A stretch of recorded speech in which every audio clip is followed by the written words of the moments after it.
ଠାକୁର ପୂଜା ସମୟରେ ଯେତେବେଳେ ଆମେ ଠାକୁରଙ୍କୁ ଭୋଗ ଲଗାନ୍ତି ସେ ଯେଉଁ ଭୋଗ ଲଗାନ୍ତି ଯେଉଁ ଥାଳିଆରେ ଭୋଗ ଲଗାନ୍ତି ସେ ଭୋଗକୁ ଆମେ ଠାକୁରଙ୍କ ସାମ୍ନାରେ କେତେ ସମୟ ପର୍ଯ୍ୟନ୍ତ ରଖିବା ଏବଂ ସେ ଯେଉଁ ଭୋଗକୁ ଆମେ ନିଜେ ଖାଇପାରିବା ନା ଖାଇପାରିବାନି ଏଭଳିଆ ବହୁତ ଗୁଡ଼ିଏ ବଢ଼ିଆ ବଢ଼ିଆ ଜିନିଷ ଏ ଭିଡ଼ିଓରେ ଆପଣମାନେ ଆଗକୁ ଜାଣିବେ। ଭିଡ଼ିଓକୁ ଶେଷ ପର୍ଯ୍ୟନ୍ତ ଦେଖନ୍ତୁ, ଏଭଳି ବହୁତ କିଛି ଶିକ୍ଷଣୀୟ କଥା ଜାଣିପାରିବେ। ନମସ୍କାର, ମୁଁ ମନୋଜ ଦାସ, ସ୍ୱାଗତ ଆପଣମାନଙ୍କୁ ଆଜିକାର এই ଭିଡ଼ିଓରେ। ପ୍ରଥମେ ଜାଣନ୍ତୁ, ଆପଣ ଯେତେବେଳେ ଠାକୁର ପୂଜା କରୁଛନ୍ତି ଠାକୁର ପୂଜାର ଲୁଗାଟା ଯେଉଁ ଲୁଗା ପିନ୍ଧିକି ପୂଜା କରୁଛନ୍ତି ଆପଣ ସେଟା ସ୍ୱତନ୍ତ୍ର ହେବା ଦରକାର, ପୁରା ଅଲଗା ହେବା ଦରକାର। ମାନେ ସେପାରେଟଲି ଗୋଟିଏ ଦୁଇଟି କିମ୍ବା ତିନୋଟି ଲୁଗା ଏମିତି ରଖନ୍ତୁ ଯେଉଁଥିରେ ଆପଣମାନେ ସକାଳ ଏବଂ ସନ୍ଧ୍ୟାରେ ପୂଜା କରିବେ ଆଉ ନିୟମିତ ବ୍ୟବଧାନରେ ତାକୁ ସଫା ମଧ୍ୟ କରିବେ। ଏମିତି ନାଇଁ କି ଆପଣ ପୂଜା ତ କରୁଛନ୍ତି ସେଟା ଆଉ ମାରା ହେବନି, ସେମିତି ନୁହଁ, ସେମିତି କେବେ କରିବେନି।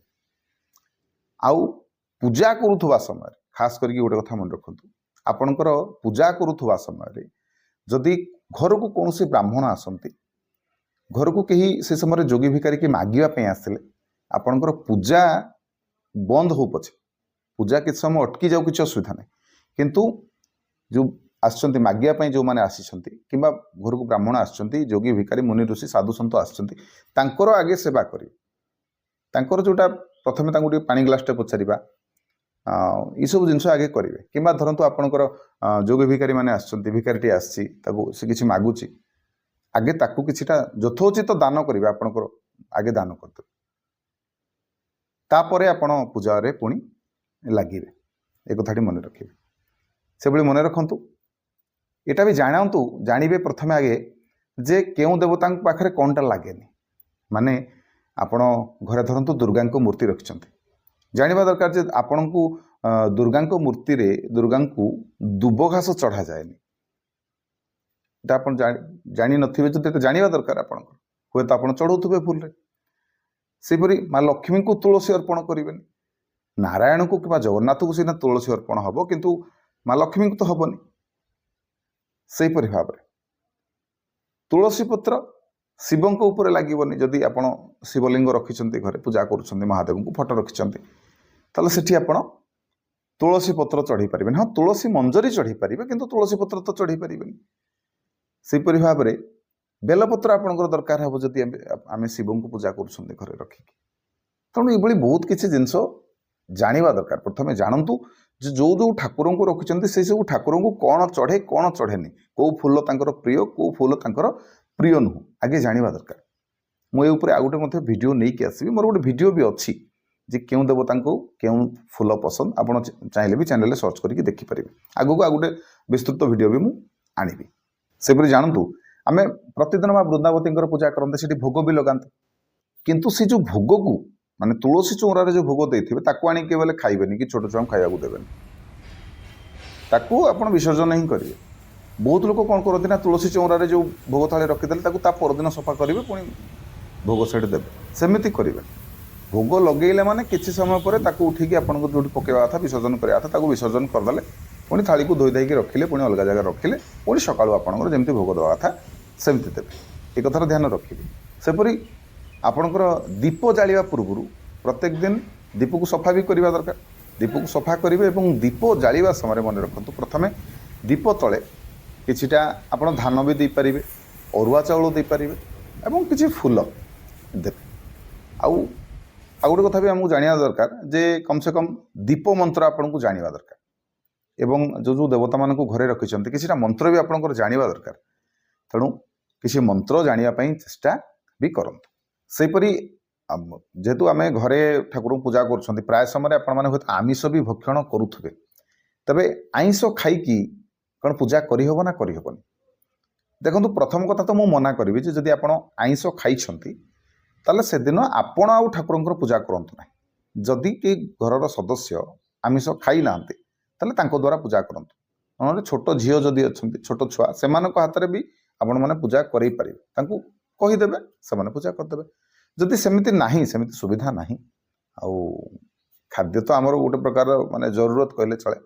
ତେଣୁ ଯଦି ବି ଆପଣ ଖାଇଛନ୍ତି ତାହେଲେ କେମିତି ପୂଜା କରିବେ ନା, ସନ୍ଧ୍ୟା ପୂର୍ବରୁ ପ୍ରଥମେ ଆଗେ ଗାଧାନ୍ତୁ, ଗାଧେଇବେ ଏବଂ ଯେଉଁ ବସ୍ତ୍ର ପିନ୍ଧିକି ଆପଣ ଖାଦ୍ୟ ଖାଇଥିଲେ जेहेतु मु मूलरू कही जे आमर पूजा लुगा स्वतंत्र थी तेणु से लुगा को आपण मैंने पिंधिकी पूजा करेंगे किंतु मन रखु आपन को स्नान करवा दरकार स्नान करके टिके गंगा जल निज उपर छिंची हेबे तापर ठाकुर घर को पशिबे सेपरि आउ गोटे जिनस भी ध्यान रखिए माने पूजा करुछंती धरतु आजिकल कौन होना पड़िशा घर सहित आप संपर्क भी बहुत भल थी तो तेणु कौन हुए ना धरतु पड़िशा घर किसी जिनस ना से आपण घर को आसती ये दे था तो पूजा करुछंती माने पूजा करुवा समय खास करके क्या किसी जिनस सेमती देवेनि आ टंका पैसा तो जमा भी देवेनि पूजा कर सारे पूजा आपंकर पूरा संपूर्ण हो गला तापरे हाँ तांकर किसी आवश्यकता अच्छी देदेले किंतु पूजा करुवा समय केवल आप जोगी भिकारी को दान करें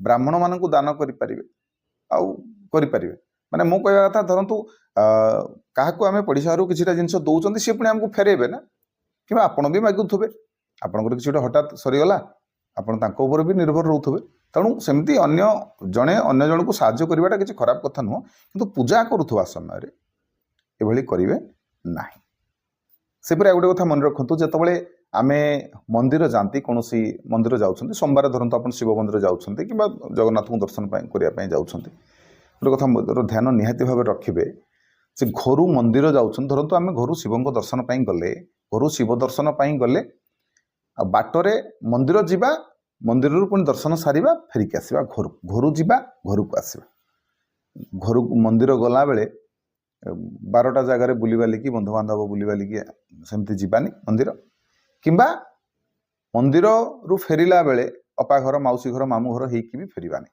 कहीं देखु आप मंदिर जाऊँच माने किसी तो मानसिकता नहीं जाऊँच किसी तो भगवान को मागिथिबे हे तो जहाँ आप मागी भगवान आपण को आपण अंटी से दे भी थी पारते किए जानी दे भी थी पारते तेणु जदि आप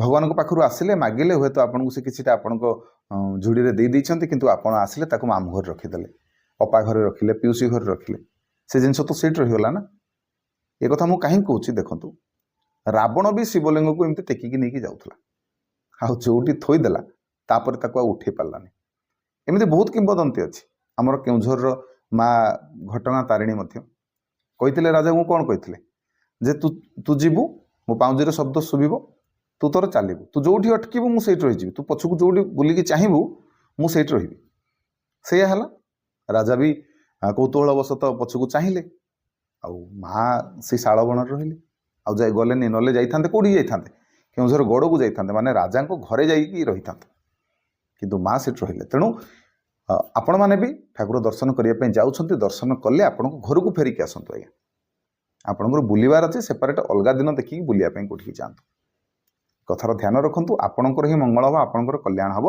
वीडियो भल लगुले वीडियो को समस्त शेयर करके जनइबे वीडियो को लाइक करेंगे चैनल को सब्सक्राइब करने को अनुरोध रही जय जगन्नाथ जय शिव शंभु।